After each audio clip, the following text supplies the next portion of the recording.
can do it. Change, change. It's a sure thing. Change, change. Expect a miracle change.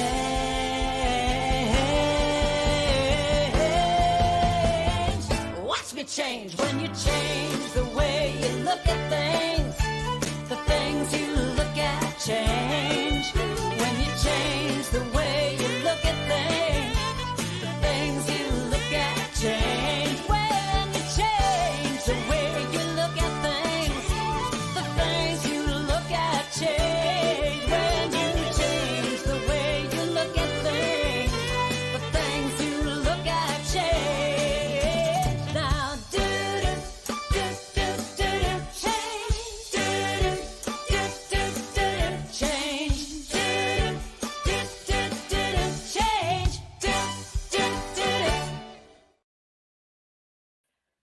Good afternoon, or good morning, or good evening, wherever you are in the world. Welcome to Spirit Cafe Show. I am your host, Barbara Schreiner Trudell, and I am, got my co-host off duty today. She's taking a little break, but we'll be back soon. And I have a special guest co-host today who I will introduce momentarily. In the meantime, get ready as we talk about how do you faith? Love that title.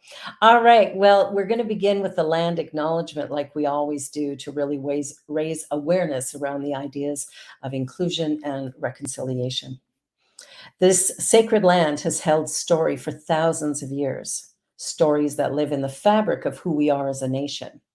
And we would like to acknowledge and thank the original caretakers and knowledge keepers of this territory, the Mississaugas of the Credit, the Anishinaabe, the Chippewa, the Haudenosaunee, the Wendat peoples, and all other nations from where we are seated today. We give thanks to the nations recorded and unrecorded, acknowledged and unacknowledged, who also share the responsibility for this territory. We honor the Dish with One Spoon Treaty and our responsibility to peaceably share and care for the resources that surround us. We are honored to be meeting on this place that many First Nation, Inuit, and Métis people have cared for across Turtle Island. We also acknowledge that as we continue to grow and expand on these lands, there is still unresolved and dangerous inequality and discrimination toward our BIPOC and 2S LGBTQ+ family. And by making these acknowledgements, we strive to be allies and take an active part in reconciliation. We recognize our oneness, we realize our history, and we choose to create a new reality. We are one. Well, my co-host today is the remarkable Marg Dupuis, and we're talking about faith today. Well, she was raised Roman Catholic, practiced all the rituals, no meat on Friday, nothing to eat before church, in the choir, taught by nuns, some kind, some not so much, went to confession. And her parents were devout, but they were also liberal. She stopped going to church in her 20s. Hypocrisy, gossip, heard people going to church on Saturday to get it over with. Doesn't sound like faith. And then she entered the Unity New Thought teaching 16 years ago. And she says she went in kicking and screaming. After about 3 services, she bought in. And in the midst of a severe depression, getting involved with Unity really, really helps. She served on the board of directors, chair for a while, and the Spirit in Action leadership team, and she co-facilitates spirit groups. Help me to welcome my remarkable co-host, Marg Dupuis. Marg, thank you for saying yes. Thank you for inviting me, Barb. Well, I'm so grateful you're here, and we are going to have a great spirited conversation today. How do you faith? Now, you're coming from the Catholic background. I'm coming from no background. So we definitely have different understandings of faith. And I think of this universe that we live in as kind of a divine mystery. How is it that you've gone from where you were to where you are? And how do you feel like you practice your faith now? What's what? That's a big question. Just a little, isn't it? It is. First, let me say I called you Barb. It's Barbara. And I know Yes, that. And thank you. it fell out of my mouth. So sorry about that. Oh, that's okay. How do I practice faith? I'm going to say by showing up. Oh, I like By that. showing up and saying, for instance, yes, Mm. even in the discomfort of being where I am right now, I'm showing up. I have faith in myself through you, Barbara. So I find faith in everyday circumstances, not by the label itself, faith, but Mhm. by embracing everyday circumstances and the people who present in my life. I love that because I think that's really all we can do. And really, that is faith. Life happens and I deal with it, and I know that I have whatever I need inside of me to have the strength to deal with it, to show up and do this crazy on air thing that you've said yes to. I think there's so many things that happen in our lives. And can we say yes? I've gotten in a habit lately of saying yes to pretty much everything. Mm, And, well, everything that feels good, right? Like I would never say yes, or lately in the past, I would say yes to everything and then hate that I did. Now I say now I say yes to all the things that I go, "Whoa, that's kind of, beyond my comfort zone, but it sounds kinda cool, so I'm gonna go for it." And I think that's having faith in our own ability to be present, mhm, mhm, which I really, really, for me, I just really like the idea of showing up as who we are, showing up real, even in the mess of things. mhm, mhm. Sometimes life is really messy.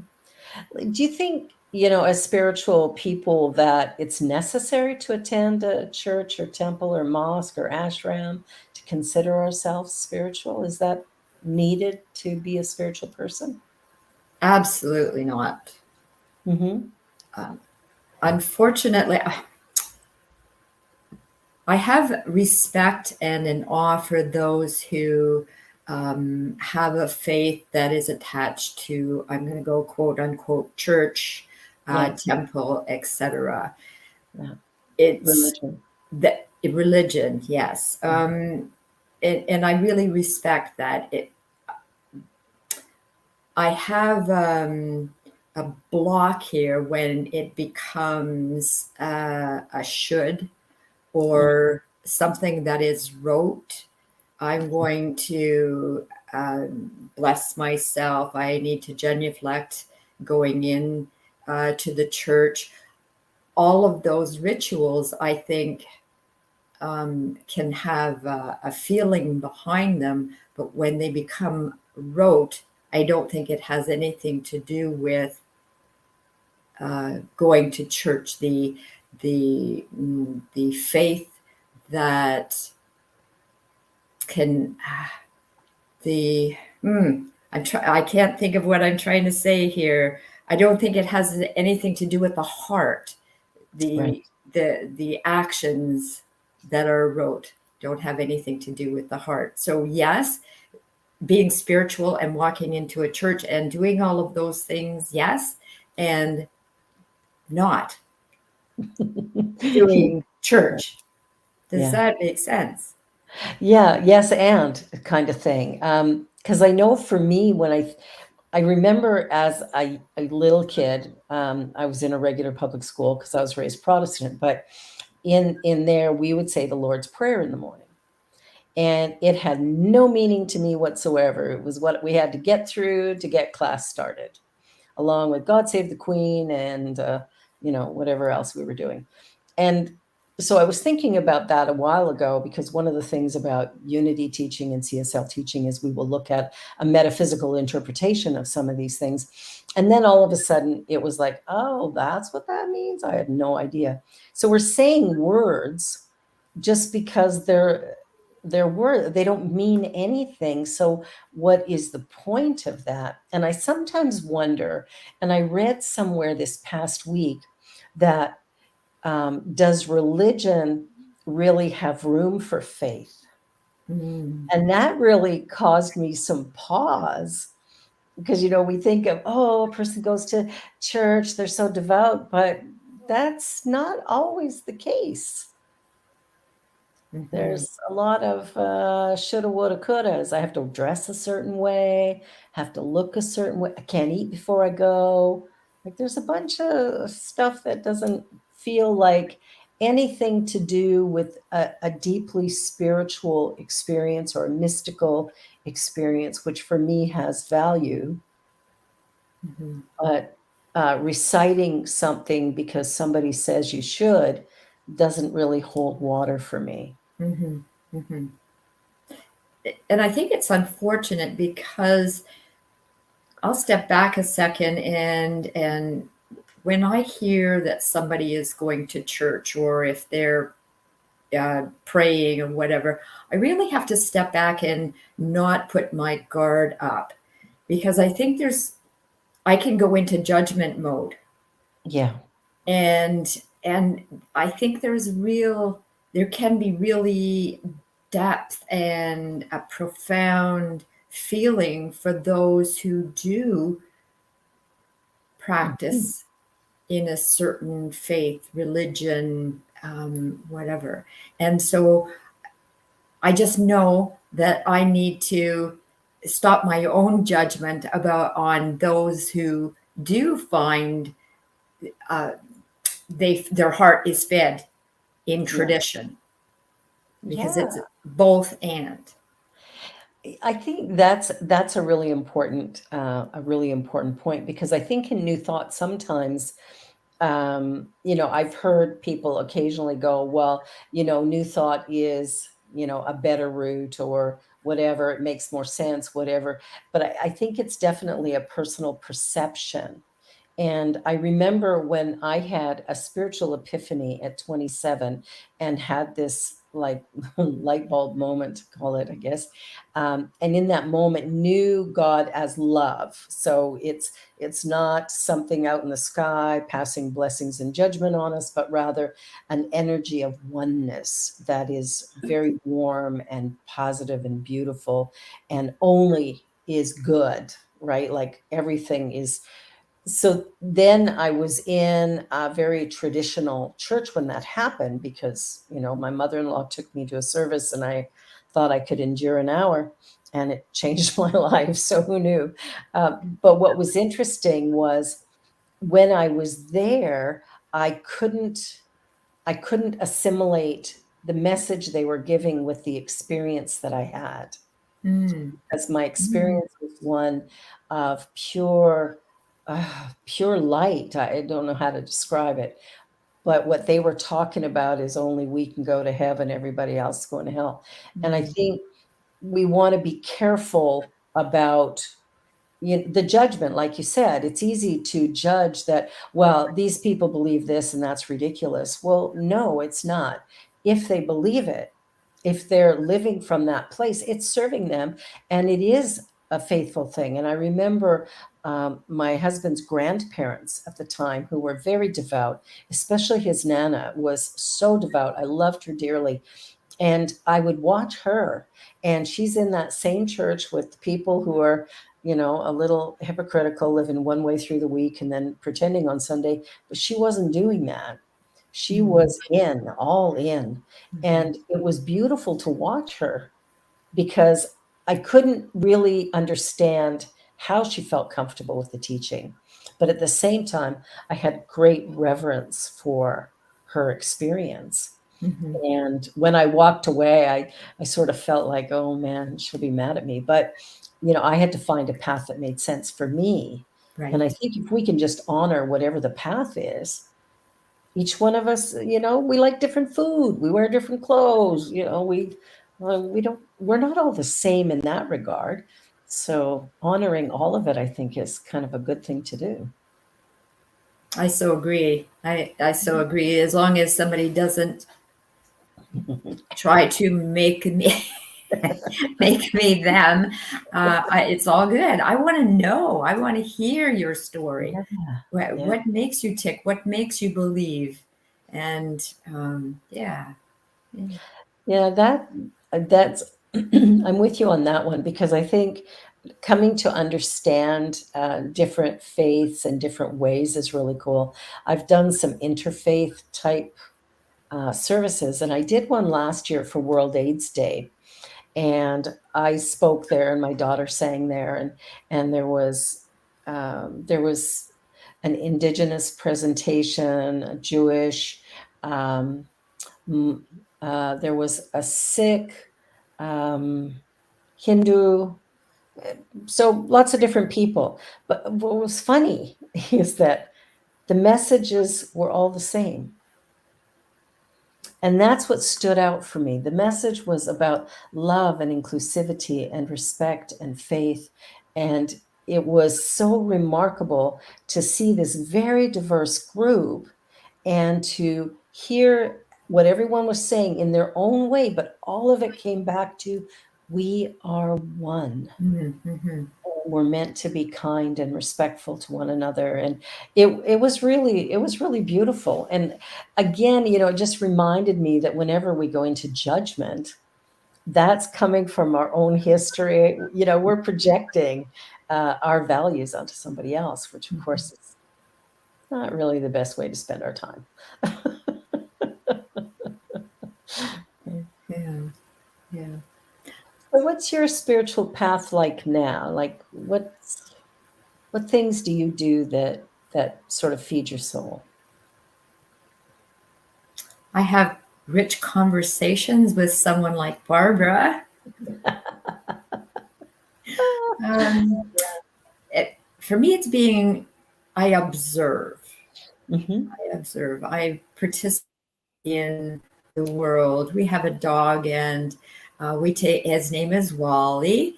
And my goodness, talk about a spiritual being. He is.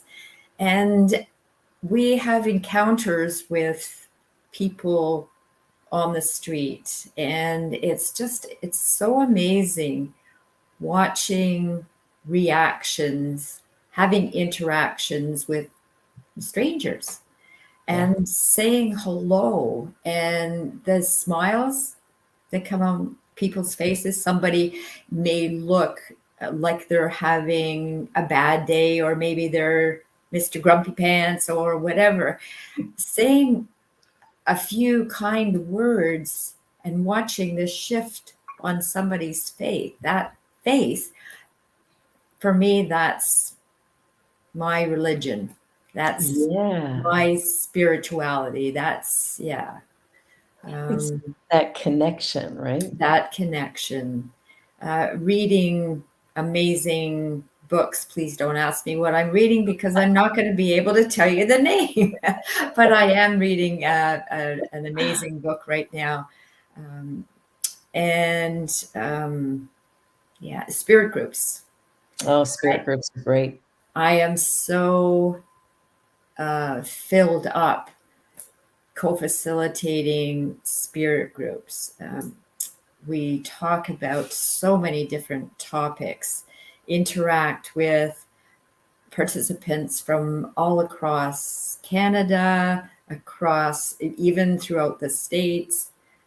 It's a wonderful way to meet and share and talk and laugh. And laugh, yes. Mm. I was part of your spirit group for a couple of rounds, and I have to say it was a very rich experience. What really stood out for me is the way that you managed the group, you and your co-facilitator, to really honor every person's place wherever they were. It was like there was no, this is right and that's wrong. Everything was everything had space to breathe, Mm. and everyone accepted as they are, where they are, that kind of thing. And I I know that prayer is something that you're not really, it's like, whatever. And I remember opening one time with prayer, and like you were okay with that. And I was really grateful because it's again, my way of being isn't everybody's way of being. It's just mine. And it was interesting to be able to do that and feel okay about it. rather than going, yeah, I don't really like that, so don't do it. Like you don't do any of those things. Whether Mm, you agree with the topic or the discussion, you let it all have room and space to breathe. And that to me is a very faithful thing, knowing that it's like you have faith that everything is going to unfold in such a remarkable way, and you allow it to do that. mm. So, yeah, your sharing wisdom group is, and I'm missing it right now because I'm so busy with other things.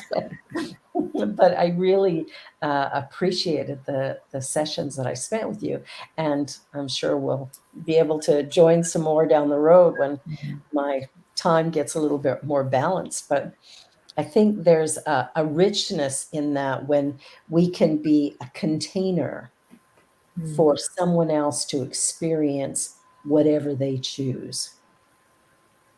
And that's how you kind of do it. I like it. I'm so glad that that was your experience in the group, Barbara. It was certainly our intent to have it be the group's group. Yeah. Lynn and I co-facilitate. We bring it together, but the group makes it happen. Hmm. Hmm.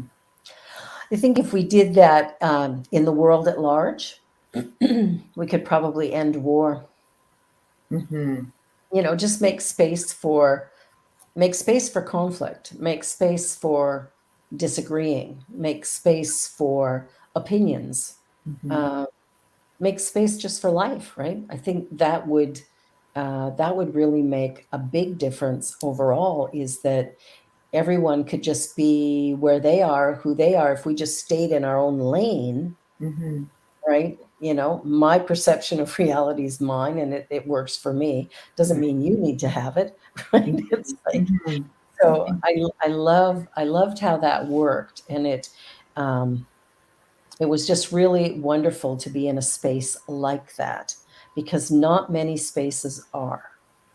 Hmm. And I see that even in spiritual places where there's, oh, did you see what so and so did, or did you hear what such and such said? And those type of conversations I'm not fond of. Yeah, Yeah. nor And I nor am I. Hmm. Yeah, and one of the things I did years ago, I guess because of having a child at an old age, I I was definitely a different kind of parent than I was with my first three. But what's interesting is looking at the school and the way the kids were being treated, or how they treated each other and stuff. And one of the challenges I've had over the years is the idea of bullying and the anti-bullying campaigns. And I'm like, okay, anti-bullying means somebody has to be bad and wrong. But what if we look at how do we create community? How do we create um, collaboration? How do we create all of this, acknowledging that whoever's bullying probably is being bullied somewhere? There's some pain there, and instead of making them bad, what if we chose to love them into wholeness? And so there's this whole thing about, like, for me, my faith is tied up in how can how can I show up as much as possible without judgment? How often can I just, regardless, check myself? If I'm judging somebody as bad and wrong, what is it in me that's connected to that? And am I willing to look at it and maybe shift that? So my faith is about kind of going deep in myself and taking it all apart and unpacking it, going, hmm, Is that easy for you, Barbara? no. Are you kidding? Self-reflection? Ouch. There's moments when it's easy. There's some easy stuff, but then there's other moments when yeah, it's painful. And to really look in the mirror and go, wow, I got some stuff under there that I need to move, and to be honest about that. I think we sometimes lie to ourselves because we want to be better than we think we are. Mhm. I'm leading a class right now on Sundays based on Louise Hay's work called Life Loves You. And all of it is this inner kind of work about, can I believe that life loves me? Um, and that everything that's around me is serving some kind of wonderful thing in me. And can I believe that I'm lovable? Mhm. And I think that's part of our faith as well, is coming to a place of accepting that who I am is enough for my journey. Mhm. Yeah. That's a tough one. That's a tough one for me. When you said earlier something like it, I reached in and uh, the faith. I grabbed onto the faith, not your words, but mine, Yeah. in order to come here today. Well, I don't know that I would have called it faith. I just said, okay. Barbara said, and Cheryl said, I should do this. Get your butt in the chair and do it, Mark. And ta-da, here And you ta-da! are. Yes, yes, and yes. If I do search inward, there had to be a component of faith that I Yeah, could, in fact, do this. Yeah. yeah. And sometimes it's somebody outside of us who has faith in us that sort of makes it go, okay, I think I can do this. And I think, the idea that I should do it or I shouldn't do it, I always question that should word. If I get should in my craw, I go, that's a no. But sometimes it's just I'm afraid of the new thing. And so it's balancing out, am I in fear of doing something that really will be incredible, or is this a no? And I sometimes ask myself that question because I want to always do what's moving me into a greater personal expression.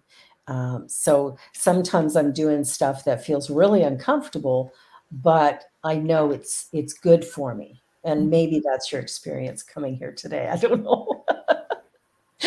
Maybe. Yes. Yes. Yes. Yay.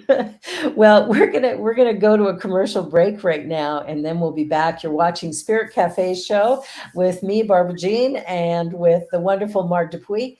And we will be back in just a couple of minutes. You're watching the New Thought Media Network. We'll be back. I was made in the image. I was made in the image of love. I was made in the image. I was made in the image of love. Here and now, I can see I was made beautifully. I was made in the image. I was made in the image of love. Wish we'd all stop acting like we're strangers if we could see underneath.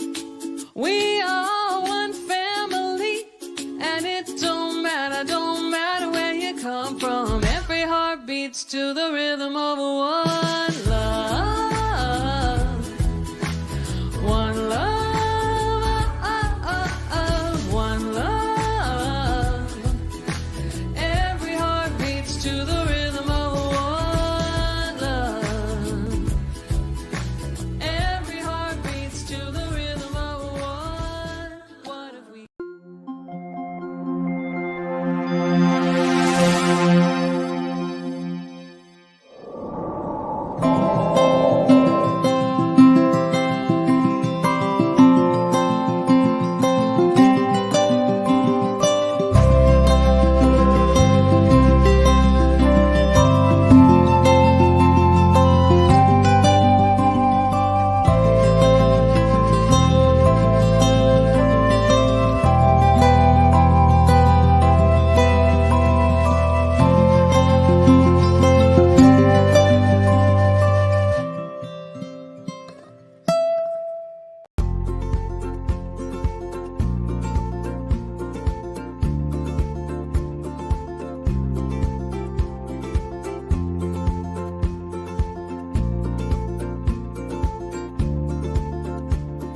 Blessings, everybody. My name is Jafon Seeley. Could you imagine what is actually possible when we start honoring and recognizing our inherent worth, realizing that we are that which is assisting and co-creating our experience? And with that understanding, start recognizing that every human, every individual, everything that we interact with reflects that same inherent worth. It's not about an adventure, it's about the atmosphere of the consciousness of adventure, the lifestyle of adventure. How many people would say that their lifestyle is adventurous?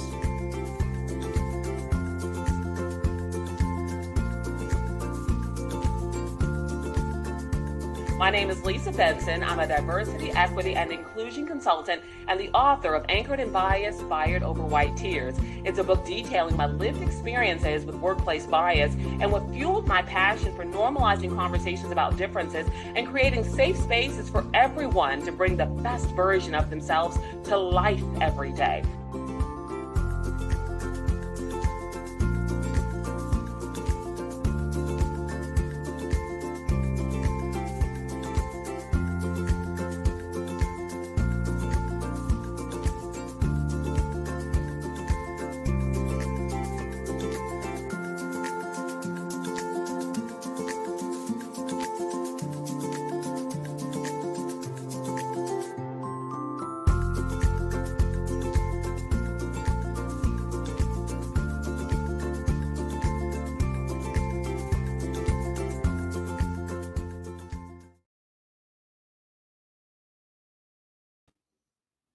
Welcome back, everyone. We're talking a little bit today about how do you faith?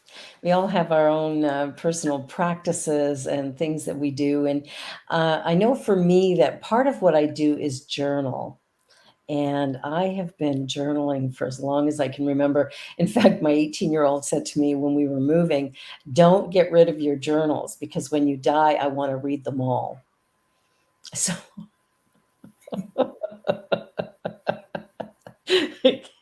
was that a little cringe over there, Mark?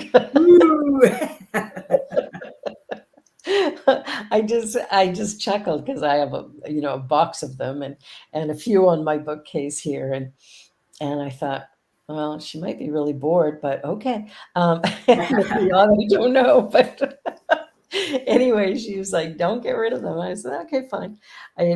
It's interesting because I do talk to people about journaling often, and I often get that kind of expression that you had for a moment there, where people don't want to journal because they're afraid somebody's going to read it. And I've always had the attitude is if you read my journal, you deserve what you get. Because it really is kind of a violation unless somebody's giving you permission. But journaling, meditation, I don't do prayer per se. I do spiritual mind treatment, which is quite different. You know, I'm not asking anybody for anything. I'm acknowledging that I am the I am presence and that I can create my life. So there's a difference there. I'm treating my mind to shift perspective. So I see it as a little bit different. But this journey that we're on, one of the things that really stands out for me is the idea of love, which in my mind means oneness. It's that connector. It's not necessarily about an emotion or something. And so I look at the things that I do and the way that I do it. Am I bringing love? Am I acknowledging oneness? And although I'm far from perfect at it, I think I'm getting better and better every day. So just kind of acknowledging that the person in front of me is some aspect of me, and how we interact is up to me. I have choice in whether I react to something or I just respond. What do you think your experience is of the idea of the word love? How does that resonate with you? Do you have a sense of it or? It's not an automatic, oh, love is anything else but the heart and the box of chocolates and whatever. So there's the the rote thing coming The human. out. sitting with it for a second, it's the exchange. It's the Mm. exchange between you and I right now, or like I said earlier, that person that's walking down the street. There's a gentleman that walks down the street. He does so 2 or 3 times a day. We don't know what his journey is. Very quiet, shy gentleman, and always walks with his head down. And now when he sees that we're out and about, he just looks over and just waits for our hello. Oh, I love that. I love That's that. that's love. Yes, it is. It I is. believe that's love. Um, yeah, and love is comes in so many forms and in so many ways. You know, my grandchildren, my children, uh, Yeah. the dogs, the cats. Life is love Yeah. in It, it is. in all its icky. Yeah, because there is a lot of that in there There too. is, and I'm just being kind and not using potty mouth here. Well, that's okay too, because, sometimes we have to be careful online with the words that we use, but I'm not always perfect at that. It's like I do what I can. Um, One of the things that I have, I remember when I was younger and I was living in fear and I was angry and I was just such a bee that, and B didn't stand for Barbara in that, you know. Um, but I was this really angry person before my spiritual epiphany, and I would not look people in the eye. I wouldn't say hi to strangers. I was really withdrawn. If somebody was nice to me, then I would be nice back. But if they weren't, I would avoid them out of fear. And so fear was kind of a driving force in my life. And what I've noticed now, and especially, it seems to just grow every year, is that I'm finding more and more joy in connecting. And so my daughter will get a little bit upset with me. We'll go walk the dog and I'll be talking to every single person, you know, hello, how are you today? Blah, blah, and just chatting as we walk along. She's like, do you have to say hello to everybody? I went, yeah, actually, I do. And one of the things that I said to her, I said, like, I look everyone in the eye, right? And she goes, well, aren't you worried, like some man will, I said, if I've looked him direct in the eye and said hello or whatever, he is less likely to see me as a potential victim because I don't have that stance or that energy, right? And she's like, I don't know if I'd be doing that. And I went, well, each to his own. But for me, it's like I want to know who's in front of me, who's around me. I want to connect. And I remember walking through a park one day with a girlfriend, and there was a gentleman sitting there reading a copy of The Godfather. And I went, whoa, good book. And he looked up and he went, yeah, he says, you believe it's been 50 years since it came out? And I went, yeah, I read it when it was first out in my teenage years. And he went, there's no way, you're not that old. And I went, oh, I love you. And my friend is kind of looking at me like there's this strange man and you're telling him that you love him.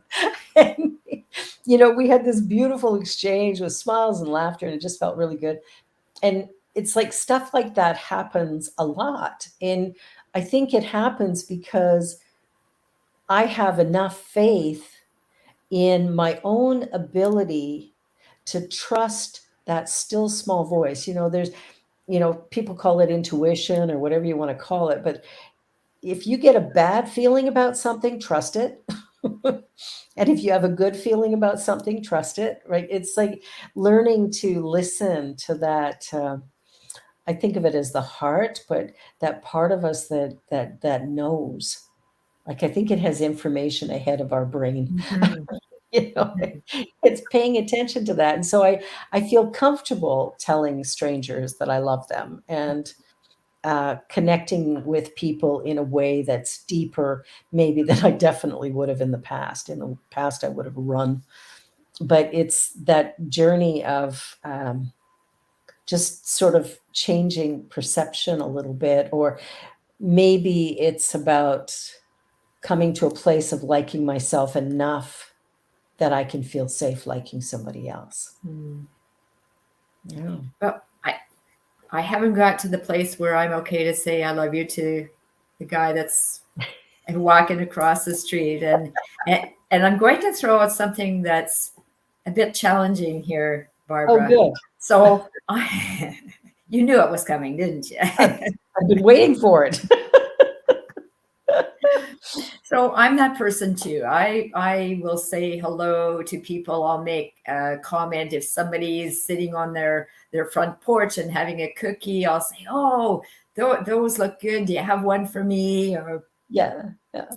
so Wen and I are walking Wally this one day, and there's a gentleman standing. This was across the street. He's standing there, cup of coffee in his hand, and I, out of my mouth, I say, "Have you got a coffee for me?" And so that we had a bit of a kibitz back and forth, Yeah. and that was just lovely. And out from the back of his house, this is the nasty part, Yeah. comes flying across the street his dog, who immediately has our dog's throat in its mouth. Oh. Thankfully, Wally was okay. Yeah. Wendy's knees didn't make out so good because she was able to grab hold of this dog. So where I go, and I still say hello to people. That hasn't stopped me from the interaction and the love that I feel for people out there. But when you're saying about the intuition and you act on and whatever, it's hard not to have that doubt, even though it's automatic for me to say hello to somebody and say something to engage them in conversation. When something like that happens, it's very difficult to get beyond the fear.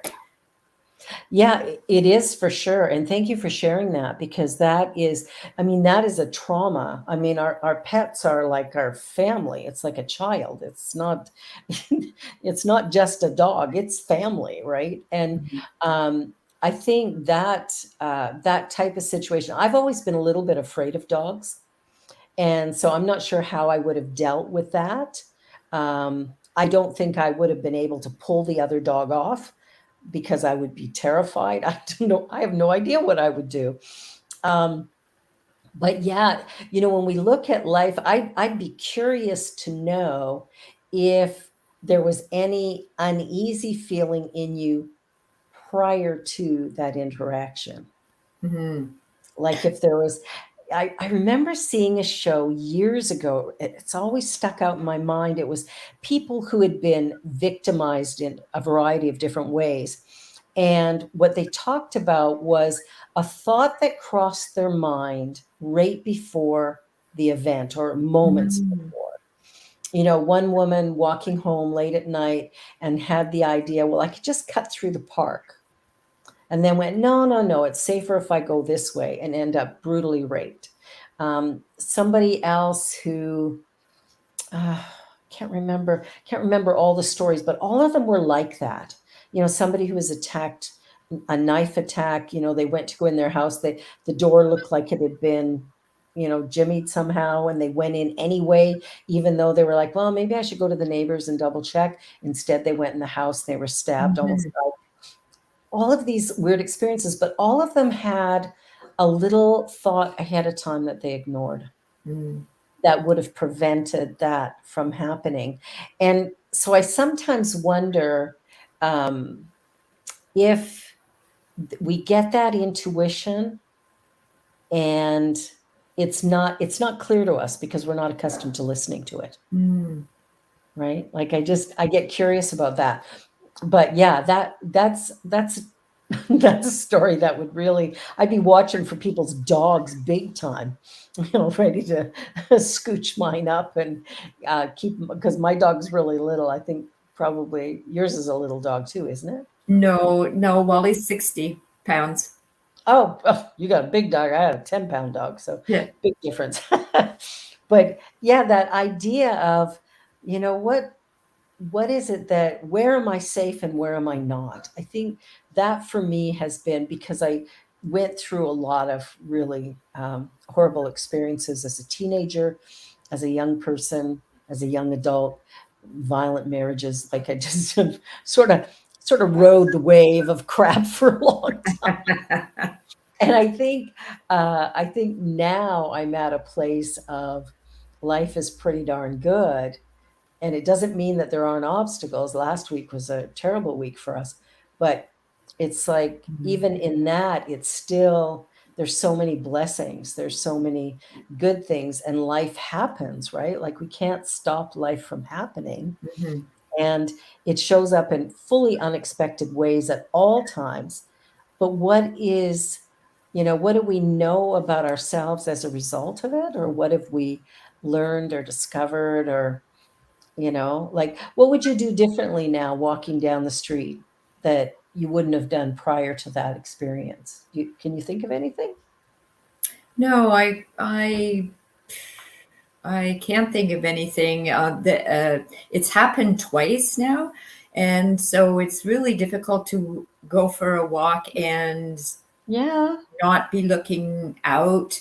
Um, People, unfortunately, leave their dogs unleashed more times than I would Wow. prefer they do, and yeah, I don't know what I would do different. I know I can take the experience in general and either dwell on it Yeah.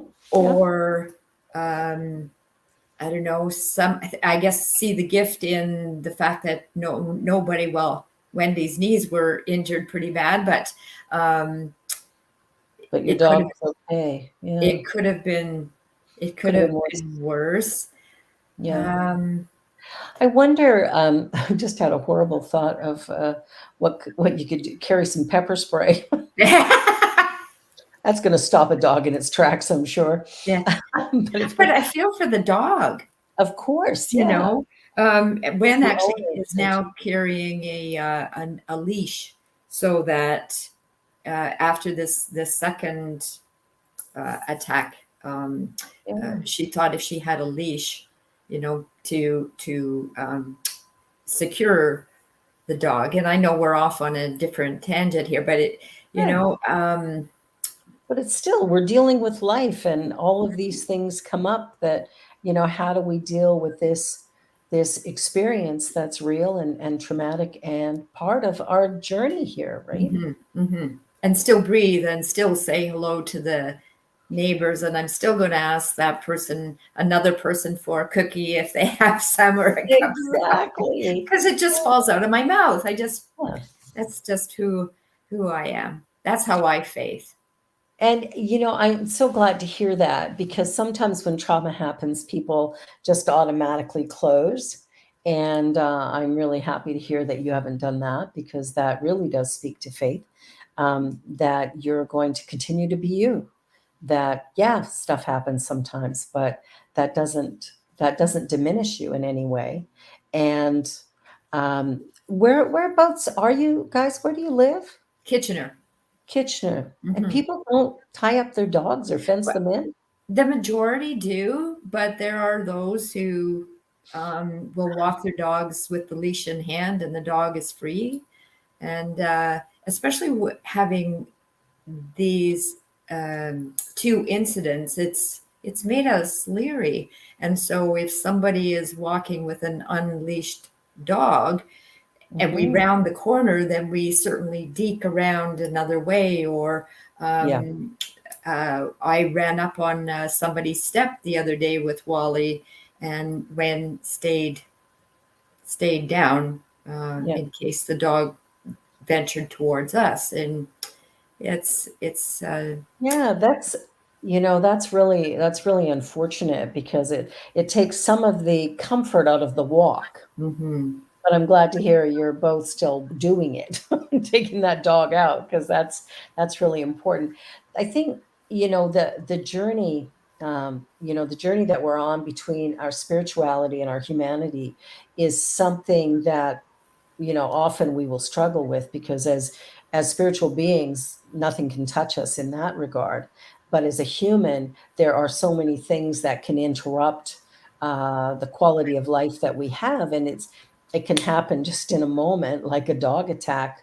That it takes us a little bit of time sometimes to restore our ability to live in that space of oneness and comfort when we've been traumatized in some way. But Mhm. I'm delighted to hear that you're still finding your way around that, Mhm. because Mhm.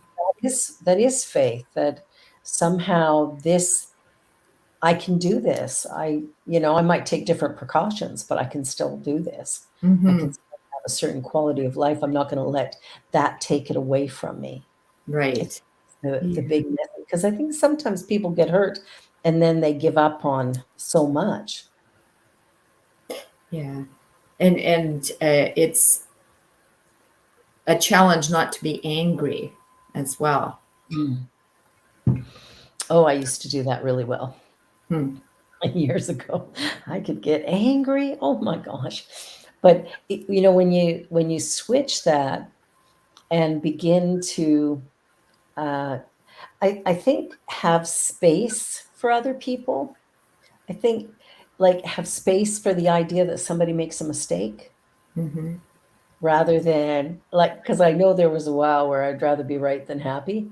And in those days, everybody was wrong and bad and idiots or whatever. And I was the one who was, the angel or whatever. Hmm. Like we have these weird things, but when after the spiritual epiphany that I had, it's like there was this experience of oneness, of love, of we're all part of something, and because we're all part of it, that means we're all connected. So how I think about life actually impacts all of it, and my hatred of it impacts all of it. So let me shift that, and all Mm. of a sudden we have a whole new experience, which is quite exciting. So, do you know what triggered your epiphany? I'm not exactly sure. My mother-in-law, who I was trying to please because I didn't think she liked me, so when she invited me to go to church one Sunday night, I went, "Oh, okay, I can endure an hour of church to get her to like me." So I went, and when I went into the church that night, it was a Nazarene church, and they had a video presentation of a woman talking about death and how best to support people grieving and things. I'm like, I don't know what that has to do with anything. And the way I can best describe it is when I walked into that church, I was in complete darkness. And when I came out, it's like somebody had just turned on all the lights, and I'm blinking to be able to make sense of what I was seeing. And I just had this knowing, and the feeling of it lasted for probably about 10 days, 2 weeks, something like that, just this oneness with this infinite whatever. And in that energy, it was an energy of love and acceptance and beauty and grace, and Mm. it was just incredible. And about 6 days after this experience, I was a very heavy smoker. I smoked 4 packs of cigarettes a day. And a weekend, I'm going, I can't do that anymore. This is the temple of God. I don't have the right to kill it. And I stopped smoking. And when I butted out that cigarette, which was coming up to 40 years ago now, um, I never had a single craving, Wow. not a one. Like I butted that cigarette out. I said to my friend, that's the last cigarette you see me smoke. Till the next one. There's never been a next one, and there's never been a craving. And Wow. it's and I tried to quit about 2 weeks earlier. Man, I made it for about 3 hours, and I was just horrible. In fact, when I told my husband at the time I was gonna quit smoking, he ran to the store and bought me cigarettes. So I had 1 more pack I needed to smoke before I could quit because I couldn't have them go to waste. Um, so I smoked that, and I said, "Don't you buy me any more." And it was like I'd never smoked. There was no desire Wow. and no, like, it just was nothing. In fact, about 6 months later, a friend was driving me to work one day because my car was in the shop, and when he picked me up, he was smoking and he handed me a cigarette and I said, I don't smoke. And he goes, yeah, right. And he was holding the cigarette out to me and I went, I quit 6 months ago. He's going, there's no way you quit. And I went, I quit. He's like, how did I not know this? Wow. It just was. And that for me was also a really profound experience, but it was about faith, in that when I bought into the idea that this is a temple and I don't get to destroy it, Mm, that belief was stronger than whatever had me smoking. So mm, yeah, fascinating. It was remarkable. And I don't know what it was, but that wow. topic of death, I guess the old me died and new Mm, life. I mhm, have no idea, but yeah, I think the real me emerged. It was like the fear is what died. I think that's what was dying away. And there was this part of me that did have light, that did have love, that, you know, mm, could emerge at that point. So yeah, it was interesting. But I only stayed in that church for about a year and a half because they were telling me that the rabbi's going to hell and people who've never heard of Jesus Christ are going to hell. And I'm like, mm, it doesn't feel right. mm, mhm. And I found CSL after that, which was a great new beginning. And we're down to our last 3.5 minutes. So final thoughts. What one thing would you like to leave our viewers with? One final wise little nugget. I feel very peaceful right now, I love that. and that is not rehearsed. That's how I am feeling right now, and Mm. very grateful to have been invited to join you today, Barbara. Oh, thank you. Well, I'm grateful to have you here. I enjoy our conversations, and I love that you just go wherever it goes, and you come up with wonderful, interesting ways of going yes and creating that. So I love that. Thank you. And my nugget would be that each one of us is created however we're created, and the best thing in the world we can do is love one another. And that means to accept one another, accept our differences, our similarities, uh, accept the habits that we don't like. Just accept that everybody does it different, and that's okay. Mhm. It's all good. Thank you so much for being here with me today. I'm so glad that you said yes and participated, and we'll be back again next week where we have the wonderful guest, Reverend KC, will be with us. And they are the senior minister of Spirit Uncensored. So that's going to be a very interesting conversation, I think. So you don't want Sounds to miss. interesting. It's going to be good. It's going to be good. Rev KC is pretty remarkable.